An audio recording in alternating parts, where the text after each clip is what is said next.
I am Daisy Lee Gatson Bates. I'm a civil rights activist, a journalist, a publisher, and a leader. I was born on November 11, 1914. I lived in southern Arkansas in a small town named Hutton. I lived with my foster parents, Oral and Susie Smith.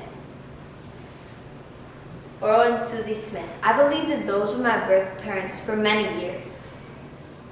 Soon as a child, I discovered that my biological mother was raped and killed by 3 local white men.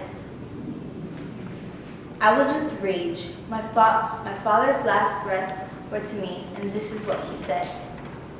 "You're filled with hatred. Hatred can destroy you, Daisy. If you hate, make it count as something. Hate the discrimination we're living under in the South. Hate the discrimination that is eating up the South. Hate the discrimination that eats up the soul of every black man and woman. Hate the insults hurled by white scum, and then do something about it, or your hate won't count as nothing, as anything." Soon after my mother died, my father died. Soon after my mother died, my father died. I was devastated.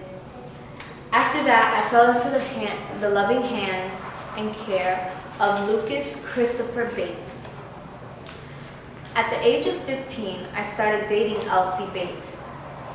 Me and my future husband moved to Little Rock, and we dated for several months before we got married on March 4th, 1942. I was very much involved in the NAACP, and I stood right next to Rev King in the march and gave a moving speech. My husband died in 1980. I died on November 4th, 1999, at the age of 84. My name is Muhammad Ali. I was born January 17, 1942 to Onicia Grady Clay and Cassius Marcellus Clay Sr. At the age of 12, I started training for my boxing career, and at the age of 22, I won my first World Heavyweight Championship to Mr. Sonny Liston. Right after my match with Mr. Liston, I ended up converting to the religion of Islam and changing my name to Muhammad Ali. 3 years after meeting Mr. Liston, I was asked to join the U.S. military and the fight for rights in Vietnam. I declined, saying that it was against my religion and I would never fight for Vietnam. The government responded to that by putting me in jail for 40 years straight and stripping me of my world heavyweight championship. After 4 years, I started boxing again, and I came back tremendously. I knocked one person out this side, knocked one person out that side, knocked one person out in front of me. Everybody went down when we made it to the ring with Muhammad Ali. But I think that one of my best matches was with Mr. George Foreman, the person that they gave my title to after they stripped it. Me and Mr. Foreman were made to be rivals, and Mr. Foreman was the opposite of me. I was funny, I was intelligent, I was fast, and I could hit fast. Mr. Foreman, however, was really corny, really dumb, and had no boxing skills, which is why I don't know why they gave him my title. I came into the ring dancing around trying to stop Foreman from thinking that he could actually beat me, but it turns out Mr. Foreman held me off for 8 rounds. In the 8th round, Mr. Foreman tried to take a death blow and knock me out on the spot, but I ended up weakening the blow, and he lost a lot of energy, and I knocked him out. I think I am now still alive. I was diagnosed with Parkinson's syndrome, but my life is still going cool with me headlining WrestleMania and me lighting the torch at the Olympics. That's my story.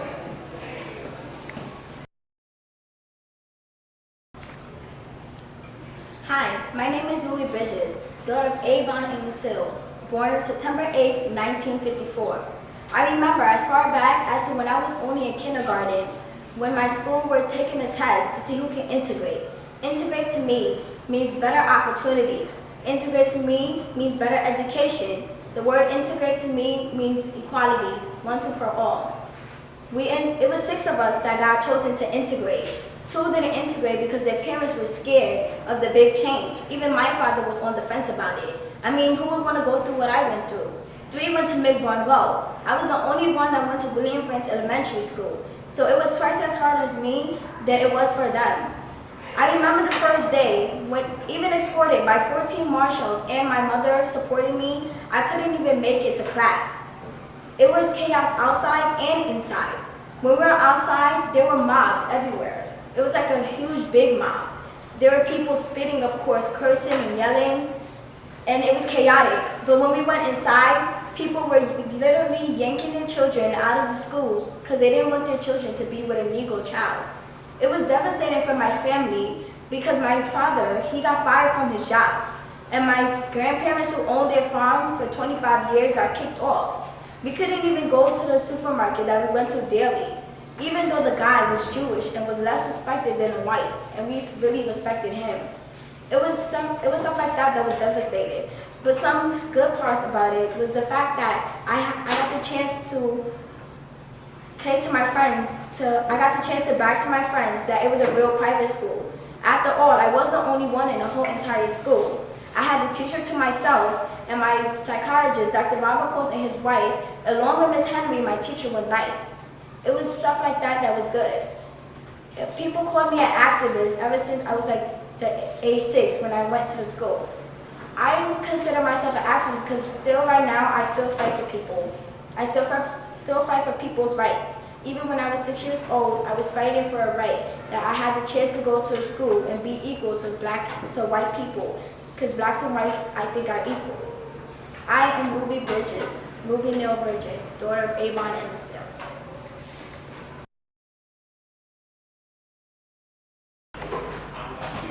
My name is Brenda Douglas. I was born a former slave in Talbot Country, Maryland.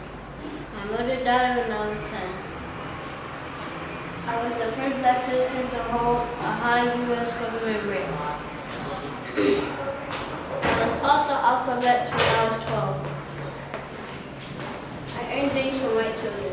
I tried to escape slavery twice before I succeeded.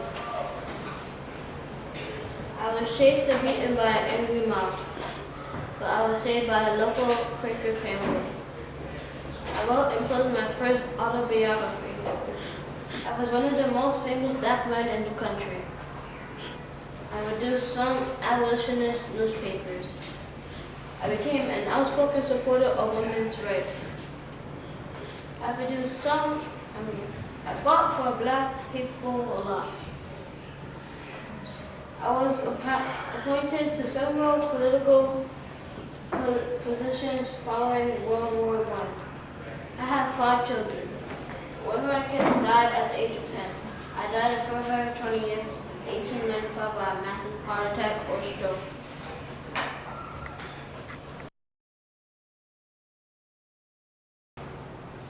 Hi, my name is Alice Jane Fitzgerald.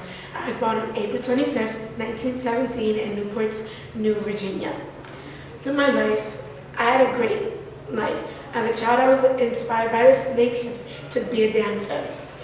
I had one son, his name is Ray Brown Jr., and he is now 65 years old with my granddaughter, Alice Brown. When I was younger, at the age of 13, I went to the Apollo, and it was amateur night, and I actually won. I was so happy. And it's really crazy because it's how much time it took for me to build up my self-confidence. But at the end of the day, I did, and I was really proud of myself. But sadly, 2 years later, my mother passed away. I was devastated. I also dropped out of school and got into some trouble with the law. But grace my aunt gracefully took me in, and I was so thankful for it. I appreciated it so much because I was with someone that I loved, appreciated, and respected, as opposed to me being with someone that I really didn't know. So through my life, my life was a great adventure. As a young child, I had some troubled times, but as I grew up, I found out that even though as a child you can go through some rough times, there's always a better way. A better way meaning my aunt took me in, so that was a great way for me to start over. A con is that my mom passed away when I was 15 and I got into some trouble with the law. Something else about me is that my sales went over $40 million, and I also made over 200 albums and sang some 2,000 songs in my life. I want to send out a message to young kids of color that even though you may be darker than someone that's lighter than you, there's always a better way for you to find your dream. Even though you may not come from the richest family or have a father that makes $1 million a film, there's always someone that's going to be there for you. As a child, I had the dream to dance, but when I grew up, I gravitated more to singing. And as a woman of color, I found out there were troubles for me. There was a better way. I think I inspire kids, young women of color, to be what they want. To say, you know what, you may be darker than this person, there may be stereotypes about our race, but there's always a better way. And to black men of color, that even though you might love basketball, there's always something different. You can be like Louis Armstrong, who I worked with, the trumpeter, or Duke Ellington. I also worked with him. He was a pianist. Or even Billie Holiday, who was a singer. Boys can also sing, even though it may feel weird, or you might think you may get made fun of. There's always a better way. I'm Ella Fitzgerald, and that's my story.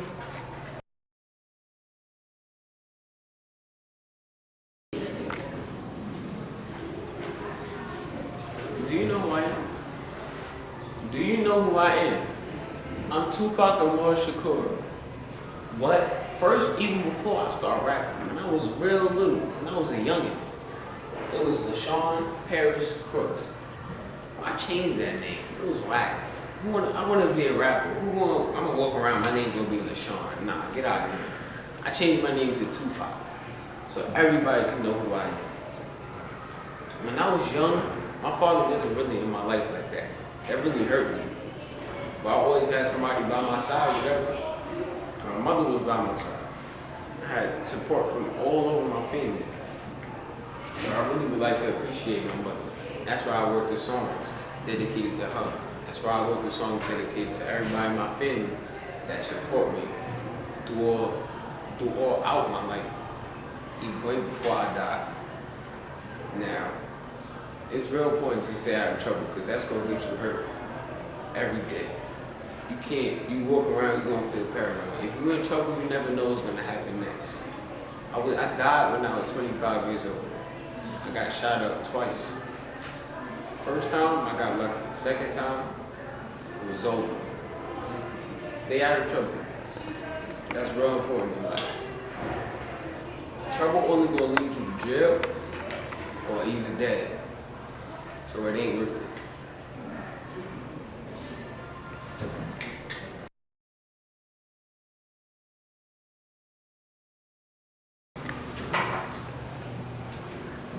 I am Abubakar Kita II. You might not know who he is, but he is a very important person in history. He was a person who traveled to America before Columbus, and he was actually African. He was West African.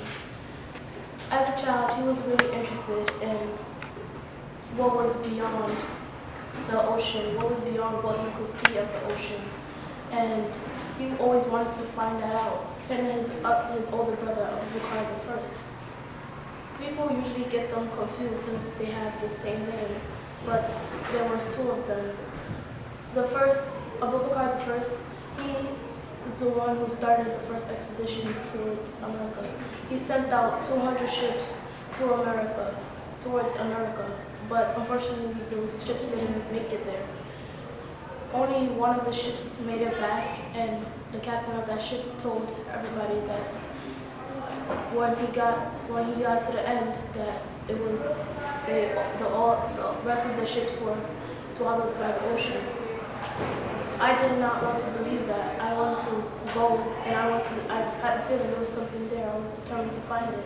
So I gathered all of my best men that are good at making ships, and we created 2,000 ships together.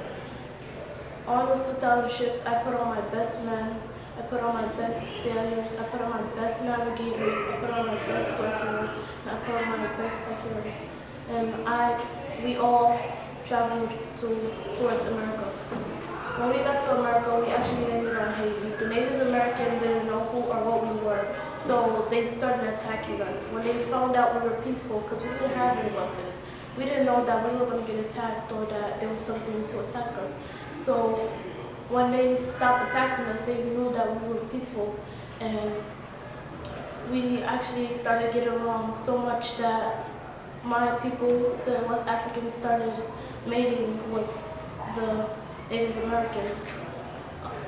We made it until our culture was lost and our traditions were not there anymore.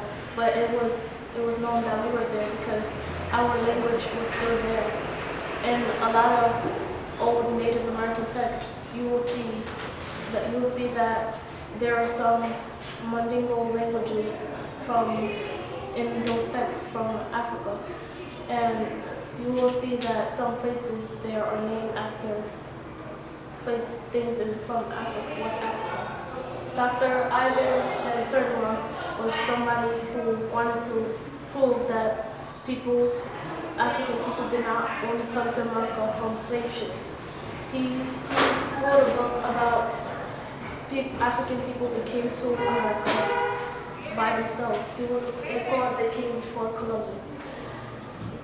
It's all about a lot of real stories about Africans who came to America, and he wanted to show people that African people are not, or didn't just travel to America on slave ship, and it was not only white people who wanted to discover America, it was actually African people too.